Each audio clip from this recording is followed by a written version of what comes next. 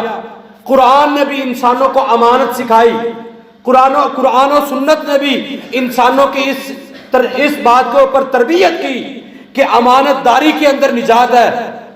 اور نبی رحمت صلی اللہ علیہ وسلم نے فرمایا کہ میری سنت، میرا طریقہ، میری بات آپ کو امانت کی نصیحت کرتی ہے، امانت داری کے اندر ہی نجات ہے۔ لیکن ایک وقت آئے گا اے میرے صحابہ، ایک وقت آئے گا کہ لوگ سوئیں گے، صبح اٹھیں گے، ان کے دلوں میں امانت نہیں ہوگی، وہ امین نہیں ہوں گے، امانت دار نہیں ہوں گے، اور حالات اس قدر بگاڑ کا شکار ہو جائیں گے کہ لوگ ایک دوسرے کے اوپر اعتماد نہیں کریں گے۔ آج آپ دیکھیں، ایک بچی کا رشتہ کرنا ہو یا بچے کا رشتہ کرنا ہو، لوگ مارے مارے پھرتے ہیں۔ کوئی اچھا گھر مل جائے، کوئی امین صادق لڑکا مل جائے، صداقت والا لڑکا مل جائے، ایماندار لڑکا مل جائے، شریعت کا پاسدار لڑکا مل جائے، 5 وقت کا نمازی ہو، امانت دار ہو، صداقت ہو، شرافت ہو، یہ لوگ تلاش کرتے پھرتے ہیں۔ لیکن میرے محترم بھائیوں، آج وہ ہمیں نظر نہیں آتے۔ آج معاشرہ امانت سے خالی ہو چکا ہے۔ کسی بندے نے بزنس کرنا ہو، اسے پارٹنر کی ضرورت ہو، بتائیے کہ کتنی پریشانی کا سامنا ہوتا ہے۔ پہلے تو بڑی پریشانیوں کے بعد بزنس مین ملتا ہے، کوئی پارٹنر ملتا ہے، پتہ چلتا ہے بڑا سچا آدمی ہے، بڑا صداقت و امانت والا ہے۔ لیکن جیسے ہی آپ 1 ماہ اس کے ساتھ چلیں گے تو پتہ چلے گا یار اس سے بڑا تو بے ایمان ہی نہیں ہے کوئی۔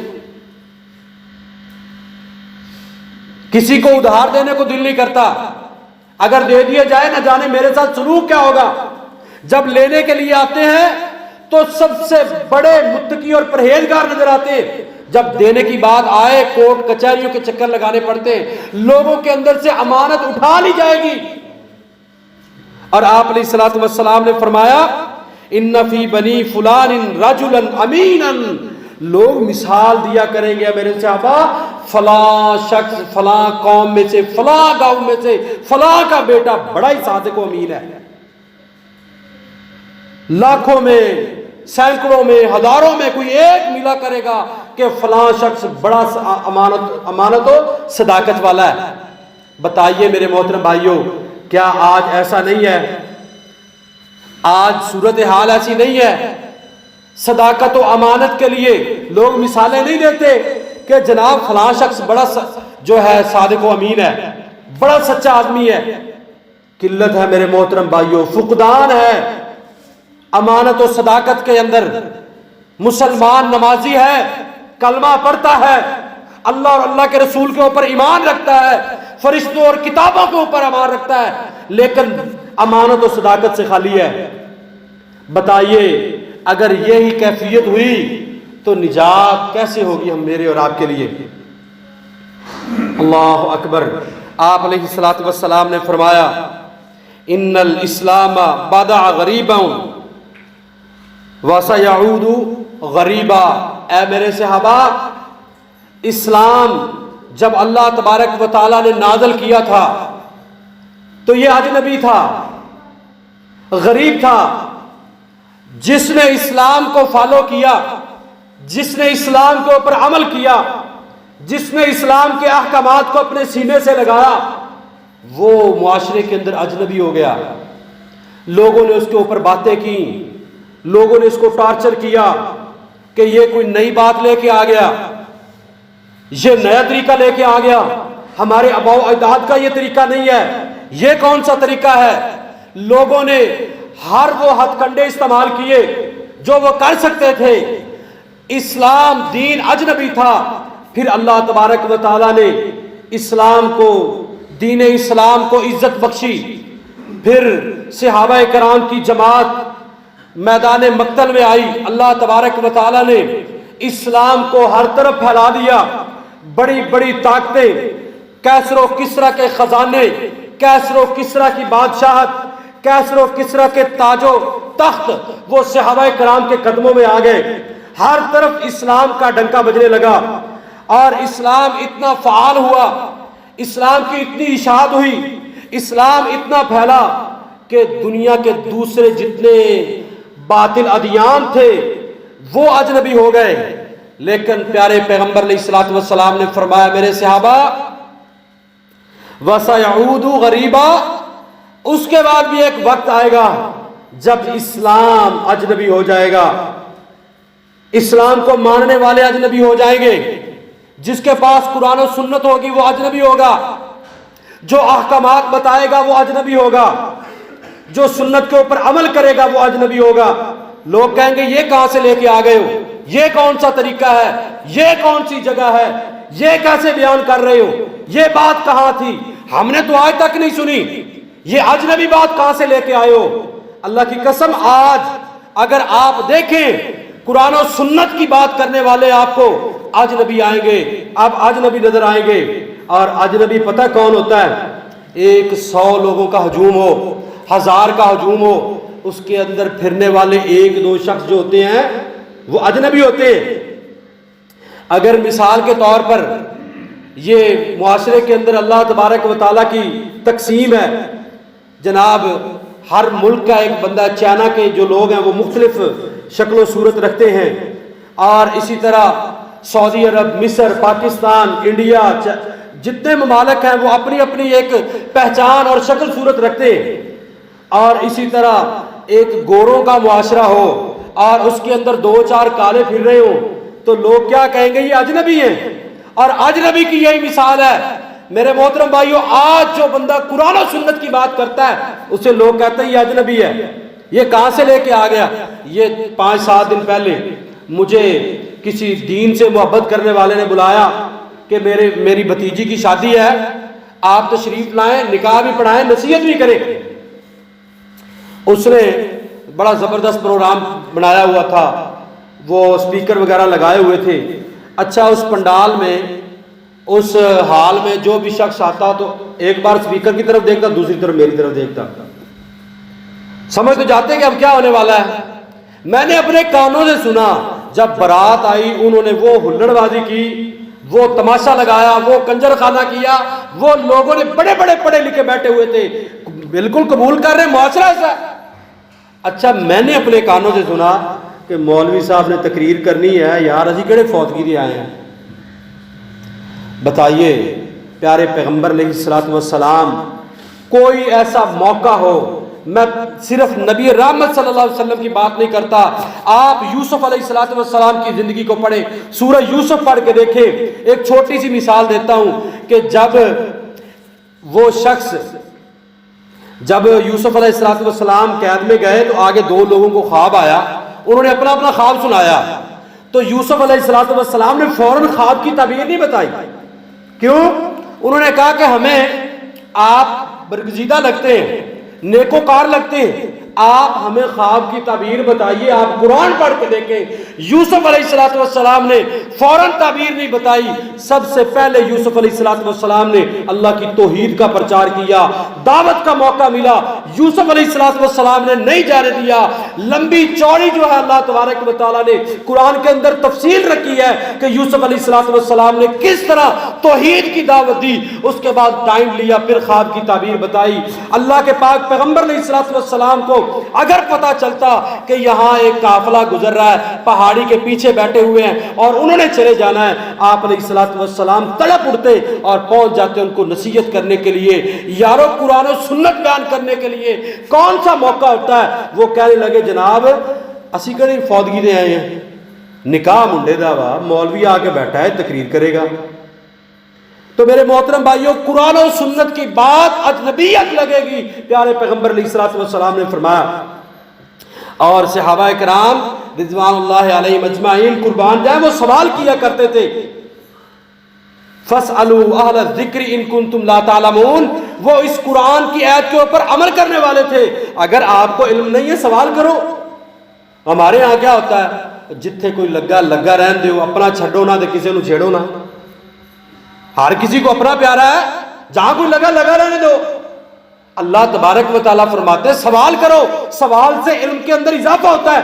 اور صحابہ کرام سوال کیا کرتے تھے، من الغربا یا رسول اللہ صلی اللہ علیہ وسلم، اے اللہ کے حبیب یہ اجنبی کون ہیں، یہ غریب کون ہوگا؟ آپ علیہ الصلوۃ والسلام نے فرمایا طوبی للغربا الذین یحبون الذین یحیون سنتی. آپ علیہ الصلوۃ والسلام نے فرمایا یہ وہ لوگ ہوں گے جو میری سنت کو زندہ کرنے والے ہوں گے، یہ وہ لوگ ہوں گے جو سنت کا پرچار کرنے والے ہوں گے، یہ وہ لوگ ہوں گے جو دلیل کے ساتھ بات کرنے والے ہوں گے، یہ وہ لوگ ہوں گے جو لوگوں سے کہیں گے بھائی آپ یہ جو عمل کر رہے ہو اس کا قرآن و سنت کے اندر کسی جگہ پر کوئی جواب نہیں ہے، قرآن و سنت کے اندر اس کی دلیل ہی نہیں ہے، آپ اجر و ثواب سمجھ کے کر رہے ہو. اگر اجر و ثواب ہوتا تو پیارے پیغمبر علیہ الصلوۃ والسلام کے احکامات ضرور ملتے. لہذا یہ بدعت ہے، اس کو چھوڑ دو. الذین یحیون سنتی، وہ لوگ میری سنت کا پرچار کرنے والے ہوں گے. وَيُعَلِّمُونَهَا عِبَادَ اللَّهِ، اور لوگوں کے درمیان وہ اعلان کرتے پھرتے ہوں گے، لوگوں کو بتاتے پھرتے ہوں گے. معاشرے کے اندر ان کی کوئی قدر و قیمت نہیں ہوگی، معاشرہ انہیں اجنبی سمجھ رہا ہوگا، اس کی بات کو اہمیت ہی نہیں دے رہا ہوگا، لیکن یہ اعلان کرتے پھرتے ہوں گے لوگوں یہ سنت ہے، لوگوں یہ حکم ہے، لوگوں یہ طریقہ ہے، لوگوں یہ نجات ہے. پیارے پیغمبر علیہ الصلوۃ والسلام نے فرمایا طوبی للغربا، اے میرے صحابہ خوشخبری ہے، اور جنت کے محلات ہیں، جنت کے درخت اور جنت کے میوہ جات اور جنت کی نعمتیں ہیں ایسے اجنبیوں کے لیے جو پرفتن دور کے اندر رہتے ہوئے ایسا دور ہوگا کہ اسلام کے اوپر عمل کرنا اتنا مشکل ہوگا جیسے ہاتھ میں انگارہ پکڑنا مشکل ہے. اور میرے محترم بھائیوں، پیارے پیغمبر علیہ الصلوۃ والسلام نے فرمایا وہ ان حالات کے اندر بھی سنت کے ساتھ چمٹے ہوئے ہوں گے، مضبوطی سے پکڑے ہوئے ہوں گے، دلیل کے اوپر قائم ہوں گے. معاشرہ ان کو چاہے جو مرضی کہتا رہے گا، اور لا یخافون لومۃ لائم، لوگوں کی باتیں ان کو کبھی پریشان نہیں کریں گی. وہ اللہ اور اللہ کے رسول علیہ الصلوۃ والسلام کے حکم کے اوپر کھڑے ہوئے ہوں گے. میرے محترم بھائیوں، آخری بات کر کے بات ختم کرتا ہوں. نبی رحمت صلی اللہ علیہ وسلم نے فرمایا اے میرے صحابہ ایک وقت آئے گا، اتنا مشکل وقت ہوگا، سنت جاتی، سنت نظر نہیں آ رہی ہوگی، احکامات سے لوگ دور جا چکے ہوں گے اور اپنے اپنے طریقے ہوں گے، اپنے اپنے معاملات ہوں گے، کسی کے پاس کوئی دلیل نہیں ہوگی. لیکن اس وقت اگر کوئی شخص قرآن و سنت کے اوپر عمل کرے گا تو میرے صحابہ اس ایک عمل کرنے والے کو 50 لوگوں کا اجر دیا جائے گا. اللہ تبارک و تعالی کروڑاں رحمتہ نازل فرمائے. صحابہ کرام رضوان اللہ علیہم اجمعین کی قبروں کے اوپر صحابہ کرام نے سوال کیا، امت کے لیے ایک بہت بڑا رستہ کھولا. صحابہ کرام نے سوال کیا اللہ کے حبیب علیہ الصلوۃ والسلام، وہ اس دور کے اندر جو عمل کر رہا ہوگا 50 لوگوں کے برابر اسے اجر ملے گا، کیا وہ 50 لوگ اس دور کے ہوں گے یا ہمارے دور کے ہوں گے؟ پیارے پیغمبر علیہ الصلوۃ والسلام نے فرمایا میرے صحابہ تم میں سے ہوں گے. اللہ کی قسم فتنوں کا دور ہے، یہ کوئی آسان بات ہے؟ میرے محترم بھائیوں، جہاں پردے کو ایک حقارت کی نظر سے دیکھا جاتا ہے، جہاں شریعت کو قبول ہی نہیں کیا جاتا، ہمارے علماء جو ہیں اس کے اندر خیانت کر رہے، ہمارے علماء حق کی بات نہیں کرتے، ممبر و محراب اس سے خالی ہو چکے. اللہ کی قسم ایک لڑکا کھڑا ہوتا ہے، ایک نوجوان کھڑا ہوتا ہے، وہ کہتا ہے تیرے مولوی کی بات اپنی جگہ پر، تیرے مفتی کا فتویٰ اپنی جگہ پر، تیرے امام کا قول اپنی جگہ پر، میرے پاس یہ حدیث رسول کا ٹکڑا ہے، میں اس کے اوپر قائم ہوں. معاشرہ چاہے مجھے گالیاں دیتا پھرے، تیری باتیں اپنی طرف ہوں گی، لیکن میں دلیل کے اوپر کھڑا ہوں. یہ کوئی آسان نہیں ہے.